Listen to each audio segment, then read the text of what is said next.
Welcome to the Nerd Party.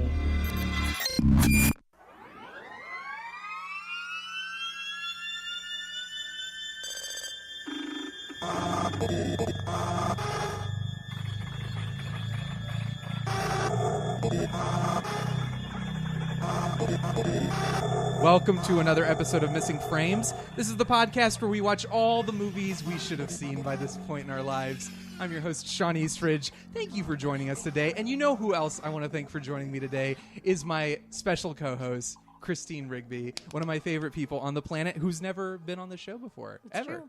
That's true. And is this your first podcast experience of all time? Let me think.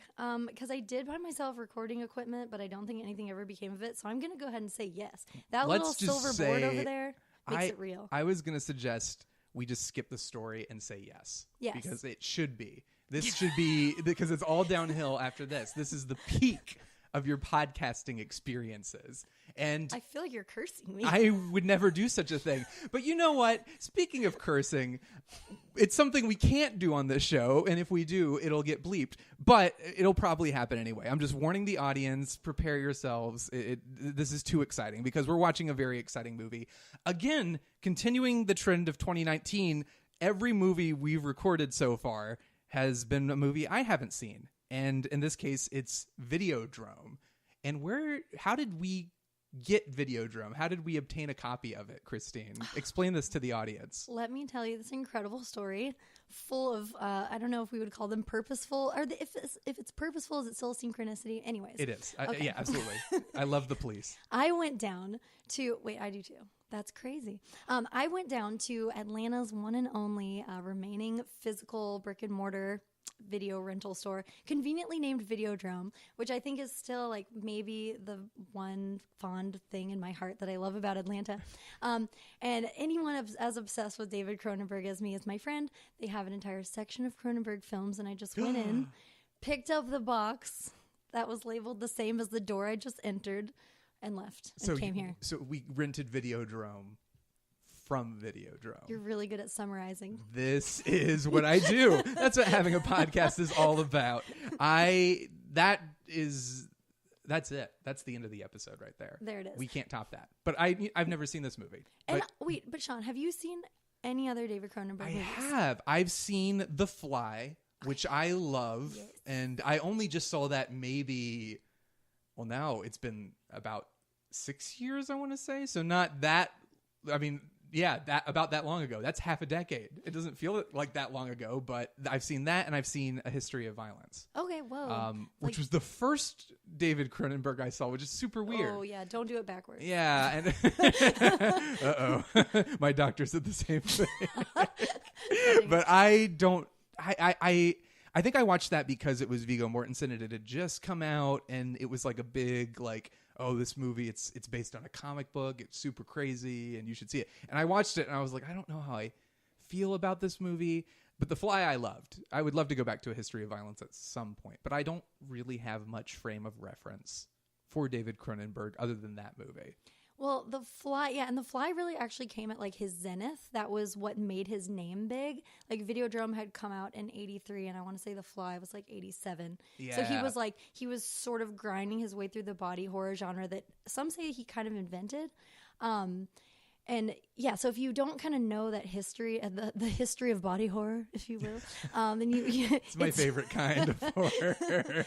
Then that's what made the man. But did you even know that the store Videodrome existed, or am I also the one that told you about that? I'd seen it before. Okay, but okay. You were the one brilliant enough to suggest that we rent Videodrome from Videodrome, and I want to give you full props for that. Yes. So, despite having known the store existed, I do feel like you deserve all the things, and the blessings. May they rain down upon you. Thank you. And we'll release the teaser for episode 2 of Christine on this podcast. Yes, we're going to do, because the struggle was, do we watch Videodrome rented from Videodrome, or do we watch Christine with Christine, the Wes Craven movie? Was it? What? No, it's John Carpenter. Thank you. Wes Craven did another movie I just found out about called Kristen. Swamp Thing, Oh. which is the episode before this is Some Like It Hot, which I did with Carly Cooper, who is currently working on the practical effects and makeup effects for the Swamp Thing show that they're producing for DC. So we talked about that, and I was very shocked that Wes Craven did that. Christine is done by another horror master, John Carpenter, and it's apparently terrible. It is, but I feel like, well, it's funny because John Carpenter and David Cronenberg sort of have similar like lives and trajectories in the movie world, and they both kind of live at that weird fringe level where like just enough people know about them. They both kind of had that one film that reached critical success, and I would say for John Carpenter it was Christine, and for Cronenberg it was The Fly. But then other than that, they sort of tried and failed multiple times and well, weirded Cronenberg's us still out. well respected. Like, I mean, he's he? made A History of Violence. He made Eastern Promises. I feel like people hated both of those movies. Oh, maybe they did. But History of Violence, I know, is very highly regarded by a lot of film snobs like me, except I just said I didn't really like it that much, but I didn't dislike That's it. exactly what a film snob would Well, say. Cronenberg was always like, because he did body horror, but then it was like, I don't know, Carpenter always felt very sophisticated. There's something about the term body horror, quote unquote, that is like, you think of like the slimiest, most like B movie level horror type movie. Yes. And he kind of never really, like, he was like, I'm fine doing that. He basically made it an art form from what I understand. I would say he kind of sidestepped like what we would call classic or slasher horror, because there only really was, if you, and I'm just kind of thinking about this now in my own mind, so I'm sorry if it's stream of consciousness style. This is perfect. But I feel like if you watch horror coming up through the ranks, it was very, even Alfred Hitchcock, who's we consider sophisticated, you know, Psycho was a slasher. Yeah. Texas Chainsaw Massacre was a slasher. Like everything horror was kind of a slasher. And what I love about Cronenberg, and I don't think I knew this when I discovered him, but obviously it's hard to ignore once you do find him, is that his brand of horror, we call body horror, but it's really like him turning horror inside out on itself. And instead of being afraid of what comes from without and jump scares you and like murders you and the ones you love or your cool friends, it's like what kind of oozes out of you and the sort of stink and filth that's, you know, imminent in the human flesh, right, that just haunts you by the very fact of it being you. So it's like it's existential horror, which I love, and like he uses the body as his the way metaphor. of showing, the metaphor, because it's like if anything is he had to show like your body changing, because it's like he believes that reality is like neuroplasticity. And the way like Shawn sees the world is not the same way Christine sees the world, and like people are always playing with That's manipulating news to that. me. This is breaking on Missing Frames, everybody. I thought that's the reason I had you on the show, but sorry, go ahead. Well, oh God, we'll come back to it later. But yeah, so he has to show like the body changing to show like how reality is so tenuous and like it's horrific. That's what I remember about The Fly. I mean, The Fly is just fantastic, and it's gory and it's gross, and Jeff Goldblum and Gina Davis It's are so romantic. amazing. It's so romantic. It's a great love story, but it's like, I mean, and it's been a while, as we've established, since I've seen it. But from what I recall, it's basically a scientist trying to, isn't he like inventing a technology to transport himself? teleportation. It's something that he intends, like, oh, this is going to be a major breakthrough. And it's like basically like, yes, the innovation of man, the intelligence and the intellect and this incredible gift that this guy wants to give mankind. And it ends up being his downfall, and of course his turning into like the worst, grossest possible creature imaginable. And at one part, like he actually does, like you see him rationalizing his own grotesqueness, and it's like kind of parodying how people will turn, you know, their failures of sort of narcissistic flight into some sort of a benefit. They're like, remember this him. is great. I remember him crawling on the wall, and I don't remember exactly, but this is one of the standout lines because I thought it was so funny. But he's like, I don't even know what's going on, and something falls off of him, and he goes, "What's that?" I don't know. It's like that sums up that movie pretty perfectly. But you're like, so Videodrome, one of your favorite movies, probably? I don't know if it's my favorite. I think it was the one when I was going through like an art school phase, literally, because I was in school for not art, and I was hanging out with a bunch of people who were in film studies.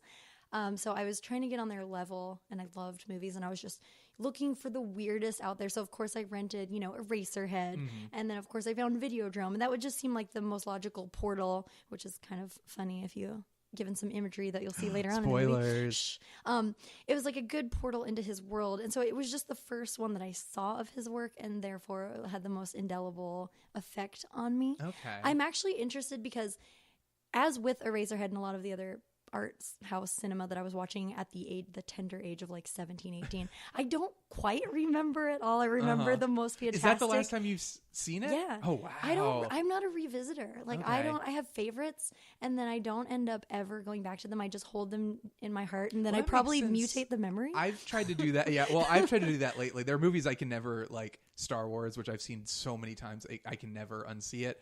But like lately, I've tried to do that because I realize I like wear this movie out and I still love it. But it's like once it loses its specialness, you kind of have to accept that it will never be the same. So I've tried to do that. I can't. I'm terrible at it, but it is. I admire that.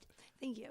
I think You're it stems from me rewatching Thumbelina as an older, younger adult. Which was, I think, the inspiration for Videodrome, from as I understand from all the records that we have. Yes. Yes. No, but don't rewatch that movie. I'm telling you, it's awful. Okay, I will not rewatch Thumbelina. So this is the first time you've watched it in so many years. I've seen The Fly, I've seen History of Violence, and then Videodrome I've always wanted to see. And Scanners is the one with the head explosion. Yeah, right? I've seen that. That's like that part. Right, exactly. No, that's you've seen the movie. I tried watching that. I couldn't even finish it. That's a one-trick pony. I've seen everything he's ever made, and Scanners is my least favorite. Oh, wow. Okay, lots of people would take you to task for that. What would care. you if you had Come one at thing me. to say? Okay, is Email that it? Shawn if you want to fight me. No, don't email me. Email Christine. It's Do not fair. give them my email No, address. don't find me. But okay, I'm excited. I've been wanting to see this for a while. Is this based off a book or anything, or is it just him? No, this is just him. He, I want to say he didn't start doing, what would you call it, like secondhand work until later in his life. I know Really, he- The Fly, because that was he a remake. adapted Naked Lunch. Right, and that was later. Yeah. So I think all of his early stuff is just him ruminating on these like body, sex, death issues that he has, and he kind of talks about it a lot, and that's why I love him, is because I feel like he's literally me. Yeah. Like I'm also just like a bespectacled, weirdly intellectual next door type, but secretly you think That's might how be I feel. insane. That's how I feel about myself. I've always considered myself the next door girl. Like, hey, maybe he'll ask me out. Maybe, I don't know. But also maybe they're completely But also crazy. maybe he's a fly monster. Right.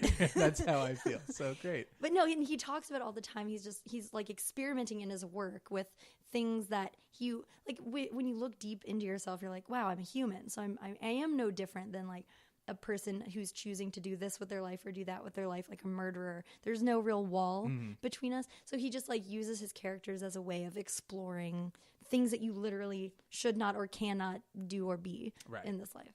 So I'm going to ask you something. This is a new question I've started asking people. I've only asked somebody once. Do you think I'm going to like this movie?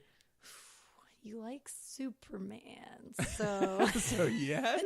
I Yeah, but I love think David you- Lynch. yeah. I love The Fly. Yeah. I mean, I'm into all that weird nonsense. I think you will like it, and I think you're really good at seeing the parallels between, like, he's basically making a big statements about commercialism, corporatism, and technology. And being the girl next door. And being the girl next door. Yep. That's what it all comes back to. I think you'll like the weird imagery, especially since we watched the new Twin Peaks together, and if you like that, you'll appreciate the imagery. I hope Sarah likes it. I hope so too. I don't know. I mean, we filmed we're not filming this. We're recording this in a very professional booth. Yep. We're not in my apartment. Nope. Sitting at a dining room table. Not at all. It's a very professional setup. I am professional. Yep. Gray walls. Professionally, I feel like a professional. And you really pass that on to me. I feel pretty professional right now. Thank you, so Shawn. too. Let's go professionally watch Videodrome, and then we'll very professionally talk about it when we're done. Yes, sir.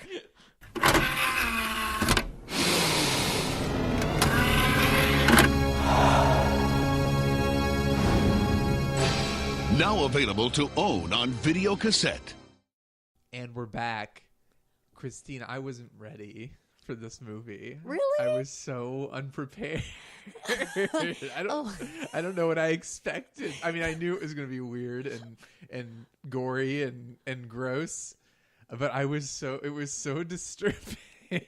Like the first part of this episode is me being so happy, like, let's do it. And now it's just going to be me like, what just happened? Who am I? I'm so sorry. This happens to all my friends. This is all your friends you show Videodrome, and then they turn into Videodrome. Yeah. And they become the new flesh, Yep. and then that's it. They're done. Yep. New flesh, old friends. Oh, I'm sorry. Yeah, The Fly like still has like the nice romance, and History of Violence has like a plot. This is just a mess. Yeah, it's like miserable. Like it's kind of like it's funny, but like it's super, super, super, super black comedy. But it's hard to like. The Fly is like you paint the hero as, if you want to call him a hero, as a sympathetic character, and you have his wife, and it's like, oh, it's a tragic love story. In this, it's like, here's this guy played by James Woods, who it was bothering me. I'm like, I know I've seen this guy. His voice sounded so familiar to me because he's Hades in Hercules, and now I know. And another black comedian. Yes, Hades, the black comedian. But it was bothering me, and I was like, oh my gosh, it even looks like him. But his character is so unsympathetic. Yep. He's like this terrible person. This guy Max basically runs a channel. Was it 83? Channel 83. Channel 83. And he just looks for like the worst possible like porn and violent films, and he's like, we broadcast it because hey, we need to stand out in some way. And it is so like, this guy's like despicable. He goes on a talk show, and they're like, do you think you should be more responsible? And he's like, hey, I'll tell you about responsibility. And he's hitting on this woman next to him, and she's like, oh, I like you. And I'm It's like, Debbie Harry, everyone. yeah, so at least we have Blondie. that's right. So so already I'm like, this is a weird movie, which I was expecting.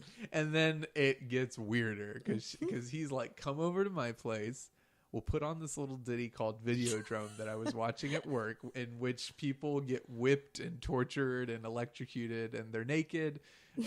And she's like, oh, this is kind of turning me on. Pierce my ears. Yeah. And that's when I was like, oh my God, what are we watching? This is insane. I think that's when we lost Sarah. That's when we lost Sarah, my wife, who was in the room with us watching. And then she was like, I'm good. This is where I leave. And yeah, I was like, okay, it's that kind of, we're just going to go in that direction. Great. Mm-hmm. I wasn't ready for it to be so like, it made me feel icky. Well, yeah. I guess I should have expected that. Body horror. Yeah, icky, like weird, fringe. But I can't believe, because I felt like the beginning of the new Twin Peaks was to me so like gross and icky, and like I didn't see it coming. Yeah. Did this felt different? Yeah, I guess it's because it's so Cronenberg. Lynch is more surrealist. Mm-hmm. Cronenberg is surrealist, but it's all very concrete. It's all like it's happening to you, and it's gross, and your things are happening, and your body's transforming. Whereas Lynch, it's like, oh, I'm stuck in a bad dream, and like terrible things are happening. But I think the gore and the body effects, which Lynch kind of delves into a little bit, but he's more about like the nightmarish imagery versus like the, oh, I'm gonna make out with my creepy television type deal. Which does happen. But like, you know, the first couple episodes of Twin Peaks: The Return are horrifying. I don't know. Maybe it's just the fact that I don't necessarily feel like it was because there was the emotional disconnect. Because you don't really like Max that much, no. Which is fine.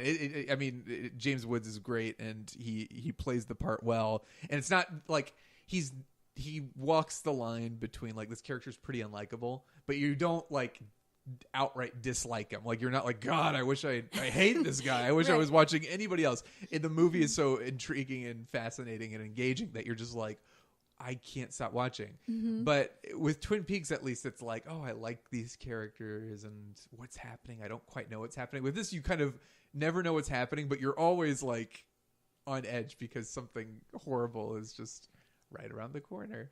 Yeah, or already there. Like, I think that's what I like about him is that he loves crafting that scene that you're looking at. Like, he's very much within the frame. And I feel like he puts everything there for a reason. I almost feel like he's Lynchian in the sense that I could see him like putting, coffee beans under the counter, like something that you wouldn't even see, like details that build the world. Although it is shocking because even though it's so visually compelling, he's very clinical in the sense that you don't connect with anyone, really. Yeah. It's almost like everyone is a substitute for a metaphor. And even the names feel like odd jokes. Yeah.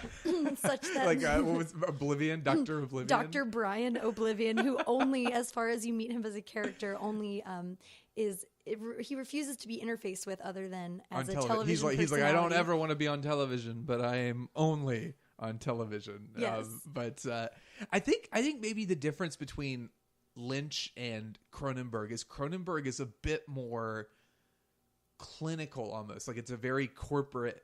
I've only seen this and The Fly and History of Violence, and History of Violence is a little bit outside the norm because I think it takes place in like a small town and stuff, but it's very Lynch is like, oh, it's the suburban neighborhood, it could happen to you, where this feels very disconnected from reality. It doesn't feel like much like it's like the urban landscape where it's grungy and weird, but it's like all these people in these towers and like working for these corporations and television and these shady businesses, like what was it, spectacular optical, which they really should have called it spectacular octacular or optacular. Yeah.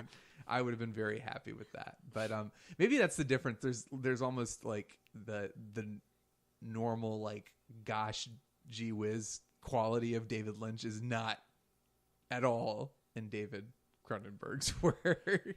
They're very different people. Yes. And I would say the things that David Lynch explores are similar but somehow so incredibly different. Yeah. Or at least I feel that Lynch is, even though we're calling Cronenberg more clinical, I feel like Lynch is more of an observer, whereas maybe Cronenberg is more of a feeler. Yeah, visceral. He wants you to feel like a visceral reaction to everything that's going on. Which I think you do. Yes.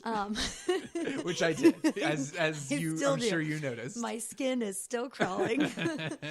But I don't know. I mean, it's funny because I was doing a little bit of reading before the podcast, obviously, but I don't really think that I agree with a lot of it. And actually, I was having trouble formulating my own opinions again on this second rewatch. I think I just like how awful he makes me feel because he does not shy away from these images. But I mean, obviously, like this movie was made, I don't know, in the 80s. So 20, maybe even 30 years before, no, 20 years before we got the internet, right? 10, 15? Yeah. Probably like 20.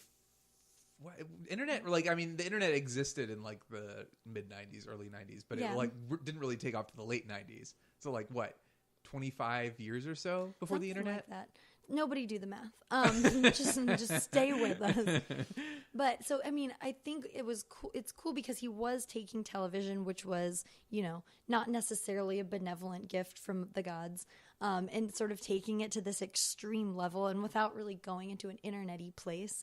He saw something that could all at once intrigue you with its ability to offer you images that you couldn't get anywhere else. And there's been stuff on the internet that's insane. Like that one internet personality that walked into the Japanese suicide forest or whatever. Do you remember this? No, Christine, I don't. Yeah.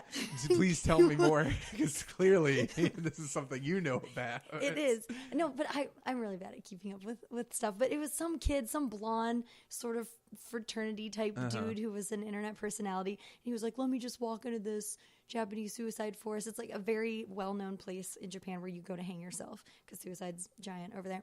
And he found somebody. And it was just this outrage because everyone was like, this is sort of a weird thing to be doing on the internet. Also, that's privacy for these people that just want to go quietly hang themselves in the woods. They don't want to be internet celebrities at all. Right. And so I feel like Cronenberg was sort of presciently looking at that ability that we were going to have and the fact that we would have this MSG level sort of turn off of our mental taste buds, and we would need like more and more imagery. And I mean, that's definitely not the case for everyone, but I mean, memes, for example, like you don't just get one, you get like one per day. They're morphing at an amazing rate. Right. And they're just, you know, the images are just flooding in, and it's also kind of tailored to your interests. Right. And it's just, well, it's all the characters who are actively involved with the story, actively involved with the whatever it is, whether it's Max or what's her name or anybody, Nikki, they're all very emotionally disconnected from the acts and like what they're doing, and just everything. Like it's interesting because it's clearly it's a commentary on television and like what won't people, like at what point are people going to be, entertainment keeps needing to top itself, and people are like, they get bored real easily and they want the next biggest, bestest thing ever. So what happens when that goes beyond normal and it gets to the point where it's a problem? And without, I think, realizing it, Cronenberg basically predicted the internet, which is like, it's not like he is the only filmmaker or the only writer or storyteller to come up with this kind of idea, but in a very, because it's a visual medium, in a very visceral way, he explores the idea of that kind of almost emotional, just like sterility. Is that the right word? Yeah, like no, it's just like emotion, like nobody feels anything. Right. Everyone's just looking for the next fix because they're incapable of feeling, and the only, like, they have to get it has to be as gross and as awful as possible to elicit any reaction at all. Yeah. And in this case, it backfires on poor Max. quite literally. Who gets a little stomach thing.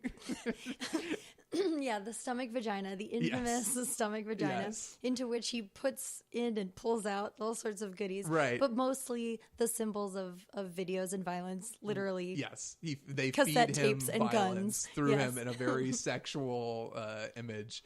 And it's great. It's also interesting that the sort of benevolent characters, or that you think would be the saviors who own Cathode Ray Mission, where the homeless come to watch TV and eat, which is Brian Oblivion and his daughter, what was it, Bianca Oblivion.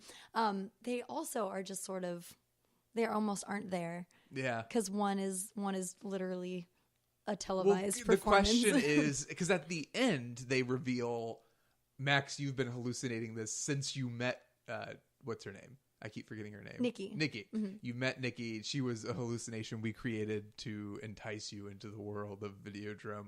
So everyone could not be real. Everyone could not be real.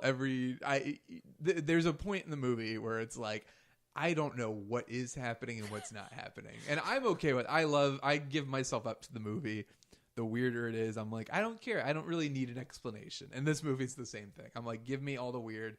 I don't want to know what's happening. I don't really need to know what's happening. But this movie definitely, at a certain point, is like, yeah, everything could or could not be real. And it doesn't really matter. Yeah, in a way, I guess I choose to look at it as this sort of like hermetically sealed bubble of his own imagination, I guess. And, you know, you can't take anyone's words too importantly in this film, but like when Brian Oblivion says his thing over and over where the TV screen has become the retina for the mind's eye, and so it's like whatever you choose to put in is what you're gonna get. And I feel like Max, the main character, kind of goes on this landslide of feeding himself these images, and then it goes into it funnels into like the ultimatum at the end, because he basically is like, your perception is your reality. So to him, it doesn't matter. It's all really happening, and it's just when other people try to interact with his hallucinations that they're like, we don't know what's going on. Right. But as far as he's concerned, the fact that he sees it and the fact that he believes it is enough to make it real. Yeah. I mean, would you almost compare it to the ending of North? North, the classic Rob Reiner film that has inspired so many generations of filmmakers. It's if you don't mind us spoiling audience, the ending of North, I guess it was supposed to be like a Wizard of Oz. type deal where I it's like suppose North wakes so. up and it was all a dream and everything's okay. Unfortunately for Max in Videodrome, that's not what happened. He never wakes up, and in fact, he just has to embrace the new flesh and blow his brains out. Yeah. And I was afraid that because in the movie he shoots himself in the head and the TV explodes, and I thought, oh God, he's going to shoot himself and my TV's going to explode. And I thought you had just come over to destroy my television. It for didn't a moment. happen, folks. It didn't happen, sadly. That would have been I would have been like, best movie ever. Right. Amazing. What I need a is new real? television. Yeah. Yeah, I know. It would have been great. Unfortunately, that didn't happen. But Sigh. are there any, what are some like standout visual moments for you from this movie? Basically, from start to finish, it gives you a ton. Yeah. It's all pulsating technology, which if you get excited about, you should also watch his movie Existenz, which is the video game version of Videodrome. Oh, great. But yeah, so we've got, the TV that he's like stroking, and it's undulating and yes. becoming veinous, and it's, responding to his Right, touch. the sexy TV. The sexy TV, Yeah. if you want it. And Once then he again, makes great at out with it. summarizing. And I was not. I had like a giant mouth, and I was like, "Oh, this is kind of sweet. This Kind is of, yeah, at romantic." least And he it's like tender. just shoves his face into the rubbery television screen, makes out with it. Which I mean is the same as swiping left on Tinder. It's practically so the same it's- thing. So I think we can agree. Cronenberg called Tinder. Clearly, he invented the internet. Yes. What else? Oh, so we've got the first time he touches the personal message that he gets from Brian Oblivion, the cassette tape, Mm-hmm. that the little spinning discs that move the footage just become like little like boobies that sigh. Right. was Everything. It beautiful. reminds. Did you ever play any of the Silent Hill games? I actually was too scared. Yeah, to do well, that. I mean, they're pretty terrifying, but Silent Hill clearly got some inspiration from this movie. Just like Really? the After sighing boobies, that's yeah. you Well, think of Silent Hill? there's kind of in Silent Hill 2 especially. There's like a kind of like creepy, disturbing sexual undertone to it, and like all these like very disturbing images that it just reminded me a lot of Videodrome reminded me a lot of Silent Hill 2, and it just felt very much like they got some level as far as the creatures and the creepy like gross effects. A Yeah. lot of that came from this movie, I suppose. Maybe on the sequel to this podcast, Missing Games. Oh, I can play Silent look Hill. at you. Boom. Boom, it's happening. Can I But- throw your mic on the floor? Yeah, or- okay. don't. My television, you already blew that up. We don't need to break everything else. Well, let's stick with that for a second, because even though you've only seen History of Violence and The Fly, now Videodrome, Yeah. you may have noticed a theme, which is just that no matter what the other visuals are, like Cronenberg is a sexualizer. Like Yeah. that is his. Well, It's I not wasn't even expecting- an undercurrent. yeah, it's a current. I was not expecting that. Mm-hmm. Like that threw me off. Like when they have the creepy scene and he's piercing her ears and Yeah. stuff. I was not expecting it to be so graphic. Oh yeah. Like it was like, oh, this is happening, and it's 15 minutes into the Yep, movie. if that. It's like I better put. Like I was like, I knew it was going to be disturbing, but it was just like that was just such a strange and creepy. I was like, well, I better brace myself and just completely shift whatever I thought this was going to be, whatever mindset I was in before. Oh, definitely. That's And what I mean. I was he'll, not prepared. He'll get you every time. Yeah. I think that's the thing is once you know his, I don't want to call it a formula, but just the way he sees the world, it makes more sense, I guess. And I guess I just see it coming at this point every Right. time. But no, he's very much, I guess, like sex, desire, death. He just kind of sees them all on a spectrum. And he actually has some interesting quotes about like desire and how life is desire. And this is actually in his new book. And it's like even your desire for a new a new computer is like a life force in a way. Right. So even if you have the tiniest desire, it can keep you going, and that once your desire ends, your life ends. And it's kind of something that I feel like I've received as a sort of general truth of life, is that there is this undercurrent of like life energy that you could even call like sexual energy that keeps this whole game running. And so he just kind of takes it to an extreme, because you only have an hour and a half anyway in film, and is like, look at the connection of humans. Like, we're going to grab out for things and we're going to desire things. And that desire, like the need to live or to die, it's like it's so strong that it's almost sexual. Right. Like, just to, you know what I mean? Like any connection like, you have. So everyone listening is basically experiencing what I experienced watching Videodrome. They're like, I tuned into Missing Frames. It's wacky. Shawn talks about movies, guys. and now we're dealing with all kinds of psychological, disturbing imagery, and that's the best thing about Videodrome. It just brings people so together, wholesome. and it makes you want to talk about these things that you don't want to talk about ever. And actually, so that's another reason I respect him too. And I said earlier how I was gonna kind of talk about like my relationship to horror, which literally began as a relationship. Like, the first guy, my first not boyfriend, was this guy who was covered in horror film tattoo sleeves, and that was his thing. And he actually tried to run a podcast for a while and like had a website reviewing horror. Not nearly as cool as me, clearly. Not even. Love you, Keenan. Anyways, but we were watching a lot of horror together, and I noticed, I began to sift out like that. I think the interesting horror, and this is kind of the same way Cronenberg sees it, is like one that uses the startling imagery, but then like slips some messages in there, and it has a little bit more to say. Yeah. And what he says is like, horror is really just a conflict. And whenever you have conflict, that's where like the learning starts. Yeah. Or it's like the way we know a lot about our bodies through medical disease. Like, that's not something we ever thought we were going to have to deal with, but instead we have to like figure out, why is it doing this? Yeah. To And then him, we it's know like more. body horror is the means to understand life. I guess so. It's like your body has to go through horrible changes for you to truly appreciate what you have. The little things. And it's really, what a beautiful message to send to our children. This one's for you, This kids. one's for you, kids. I don't. It's hard. I found the movie so I was very, very involved and very like, this is crazy. But it's definitely like, it's difficult to connect to because, and it's purposefully done this way. It's very purposefully, nobody in the movie is likable. Everyone, you kind of hate everybody, and it's kind of, you're very much an observer and you're watching it from this very kind of distant, you're very detached from everything. Which in a way is great. It is, and I like that a lot. But I started thinking, I was like, I wonder if it would have worked better if it was more like The Fly, where you almost have an emotional, like, this poor guy is just a victim of his circumstances.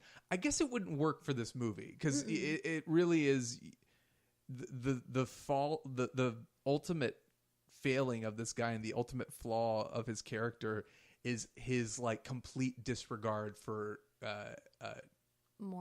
morality or taste or like he doesn't care. He is like concerned with the bottom line and how do I just get more and more people to watch my show. And in a way, he was kind of perversely interested and invited it. And I think that was what was so interesting when the quirky, satellite pirate who turns out to be a villain, and then the spectacular optical guy who's the super villain kind of confront him at the end. Yeah. Like, we are the creators of Videodrome and you're our test subject. Yeah. And, the reason being because you kind of invited us into your hearts. Yeah. It's like a vampire has to be invited in. Like, you were looking for weirder, harder you were turning down the beautiful Venetian porn, right? And you were looking for something to harden. You basically brought this on you. I mean, it's like it's a tragedy in that way. This guy basically is like a terrible person who invites this horrible thing to happen, and you kind of are just like, you don't really feel bad for him. You're like, well, probably think twice before piercing your girl's right. maybe that's not the best way to show her, this woman you just met, that you care about her and like her a lot. But I just love early horror movies, like low budget horror movies from great filmmakers. Sam Raimi's Evil Dead movies. There's so many, like David Lynch is another good example. Eraserhead is super terrifying, but there are so many just like, there's something like just very grungy about them and very like unleashed. Like they don't really have anything to lose, so they're kind of like, I'm just going to throw everything no problem. into this movie. Right. It's almost like Cronenberg's mentality is Max's, where he's like, I just have to make it so disturbing that people can't not watch it. Yeah. How much do you think Cronenberg and Max are one and the same? I mean, I'm sure like any good author, you kind of, in order to write a character, it's almost like breaking off a piece of yourself because you are writing it. You're like breathing life into it. So I'm sure like he talks about like using his characters as an experimental playground, like a lab to That's see so like sweet. so nice of him. Once again, so clinical. But yeah, I feel like it's going back to that whole idea of, okay, there's the capacity in me for anything under the sun. What would it look like if, the Cronenberg named Max decided he wanted to watch torture porn? But yeah, so I'm sure there's a lot of him in that character. But I feel like he also is the type that, as you can see, it's like when he's done playing with the ball, he just drops it. Yeah, deflates. He's like, whatever. What was after this as far as his filmography? Hold on, I've got it pulled up here, ladies and gentlemen. Bring it on. So he did The Dead Zone, which is a Stephen King book I haven't read. That's a little more mainstream. I don't know how. I don't know. I know The Dead Zone is like the guy can see or communicate with the dead or something like that. But I don't know how. How quirky and bizarre it is. I'm sure there's an element of that, but that seems a little more mainstream. Definitely. And then The Fly was after that. And The Fly is like super gory and gross, but it's also like tolerable in some weird way. Like, it attracted a much wider audience. Yeah. And I think people were able to sit through the whole thing because it did have that character drama. I think also people just want to see Jeff Goldblum naked. God, he's so good looking. But the only balls on him I'm attracted to are those eyeballs. God, they're so good. I couldn't agree more. And then he did Dead Ringers. Oh my gosh, that's amazing. Do you know Jeremy Irons? Yes. Yeah, Jeremy Irons is great. He plays a set of twins that are obsessive gynecologists. Oh my! And once again, the sexual theme is rife. Right. That's amazing. I saw that one at the AV club in my college. Oh no! Highly recommended. This looks horrifying. And then Naked Lunch. Yeah. And what else?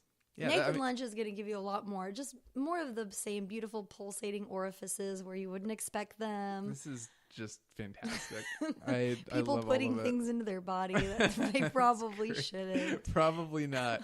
I don't know what else to say about this movie, honestly. Yeah. I mean, it was horrifying.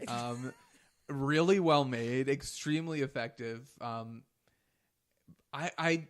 I'm like teetering on whether or not I loved it. I know I liked it. I don't know if I loved it because it's so cold and disturbed almost. Like it's like you don't get a lot. It's like, okay, television's bad.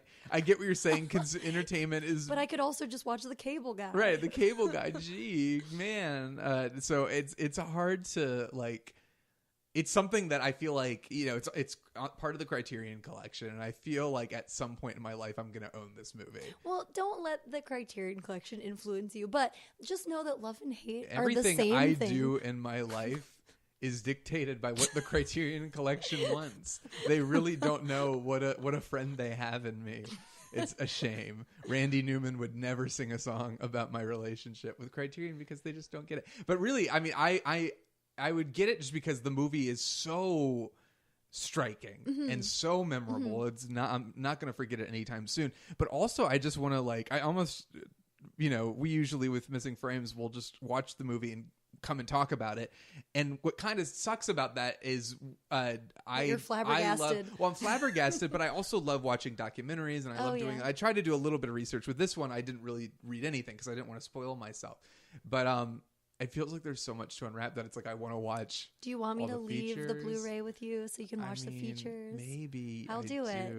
You have to That's what return I'm it within a saying. week. Oh God, maybe not. But I feel like even though I don't know to what extent I enjoyed it, it's definitely one that I feel like almost like the first time I saw Eraserhead when I was like, I never want to see that again. Right. And now it's like, one of my all-time favorite Once movies, and again, I'm obsessed with David Lynch. So love it's like it. Hate is just another kind of love. And I think what's cool, and once again, like this is not my favorite Cronenberg movie. It was just my entryway, and Right. it is so striking. And we couldn't resist renting Videodrome from it's Videodrome. Too good, guys. Yeah, which is, if you're in the Atlanta area, you should definitely check them out because Also, they're yeah, wonderful. Just support Videodrome, guys. But I will say, like, I think I've told you that I hate Wes Anderson. That's his name, right? Yeah. Yeah. You hate Wes Anderson? I do. I hate This him. is another But- podcast episode we got. But remember, love and hate are the same thing. But I respect his visual style. I respect that he is super aesthetic. consistent and he Yeah. has an aesthetic. And what I love about Cronenberg so much is that when you start to watch his films,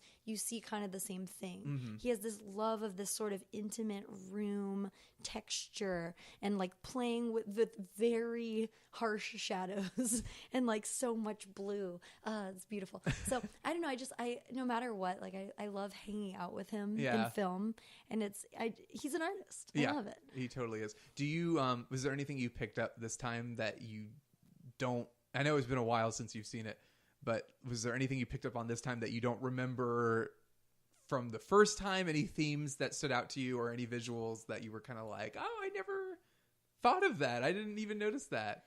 I know that's tough. Again, it's been a while, but if anything, yeah, no, it kind of threw me for a loop as well because it's just very good at doing its job. I think if anything, it surprised me by how non in agreement with its analysis it was.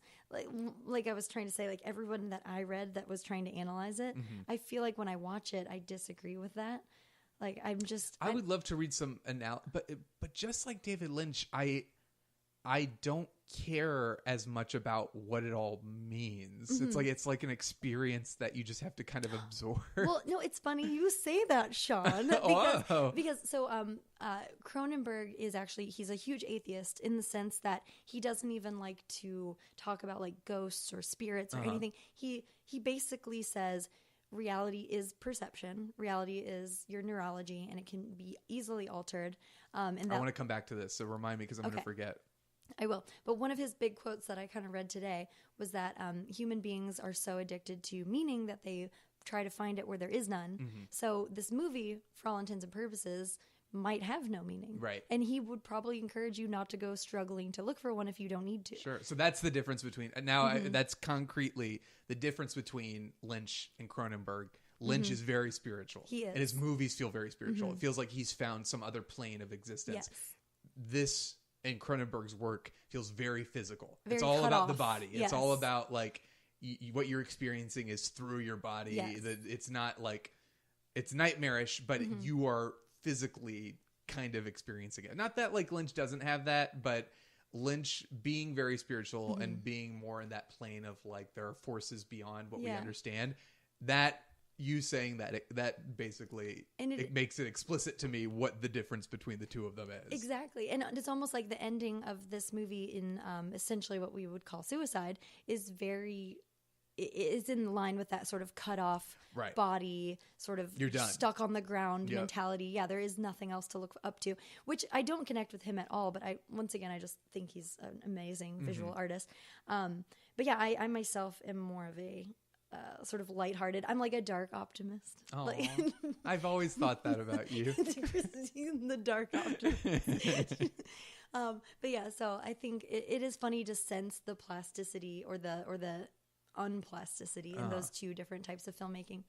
Right, the cynicism. Lynch is cynical, but not most of like. What's funny about Blue Velvet when Sarah and I watched it for Missing Frames is that's an extremely optimistic film, and it's so disturbing and upsetting. But for the most part, it's like fine. Yeah. But I mean, that movie, a lot of people love and respect and talk about. I mean, David Lynch, I think some of his movies are extremely cynical. Probably the majority of them are, but I don't know. It's a different kind. Of course, because they're both named David, I would have to talk about them. But because I love David Lynch so much, it seems like I have to bring him up all the time. But it is. I mean, they are very. They were both making movies at a similar time, kind of similar, like disturbing surrealist horror. You know, it's a similar style. I mean, clearly David Lynch meditates and Cronenberg doesn't. That's it. That That's is the only difference in a nutshell. Mm-hmm. But all right. Well, I definitely enjoyed this. I'm glad I got to see it finally. Right before bedtime. Right before bedtime. Perfect. I need to see more. What do I watch next from Cronenberg? Oh my God. I love Existenz. Okay. It's little E, capital X, little I through N, and then a giant Z. So that's 99. Yep. Okay. And that has Jude Law and Jennifer Jason Leigh. Oh. And they play a video game that ports directly into your spine. Oh, I like it. Mm-hmm. It's fun. And it even has a little cameo by Willem Dafoe, who does back alley spine plugs for the video game. I always love Willem Dafoe and everything. He's I will boy. I will have to check that out. And then I guess all we have left to do is final ratings. So on a scale of 1 to 5 spectacular opticals, with 1 being the lowest and 5 being the highest, how many spectacular opticals would you give Cronenberg's Videodrome? Is it full points or half points? You can give half points Really? if you want. Okay. Yeah. I will say 4.5. Okay. Because it's lacking a certain something, but it has a giant vision. It feels like a lot of stuff I try to do, where I'm like, I'm going to cram all this stuff into one paragraph and people will get it. And then they're just like, Christine, I don't understand Why what would you were do trying this? to say. Please leave. I'm going to do 3.5 spectacular opticals, but I know I'm going to return to this someday, and it's going to stick with me. I just know it. It's like embedded itself into my brain, into my stomach hole. Part of my I've long lived the new flesh. But yeah, it's very, very memorable. It's very memorable. And I thank the Cronenbergians, thank you. Yes, thank you, Cronenbergians. I appreciate it. And that's it. That's that. Is there? I mean, there's nothing else. There is. You could, if you really wanted to, you could check me out on the Twitter at Shondorman. You can follow me there if you want to keep the conversation going. Talk a little bit more about this movie. Help me work through all my feelings about it.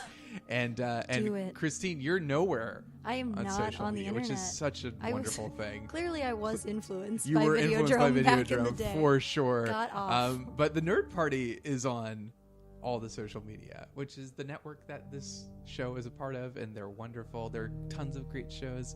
Star Trek, Star Wars, movies, TV, all of it. You can find it all on thenerdparty.com. You can follow the Nerd Party at Join Nerd Party on Twitter, and like the Facebook page, The Nerd Party, and just plug that into your stomach and enjoy and digest it. And if you like the show, give us a 5-star rating. Would you give us consider the stars spectacular opticals and just give us 5 of them? Yes. That's what Christine. I'd give you 5 Christine exploding intestine televisions. Thank you. And I think on that note, that's it. You can't get much better than exploding intestine televisions. For shooting yourself in the head. I'm gonna have a wonderful night. Thank you. Bye, ladies and gentlemen. Shawn. God bless America. God bless it.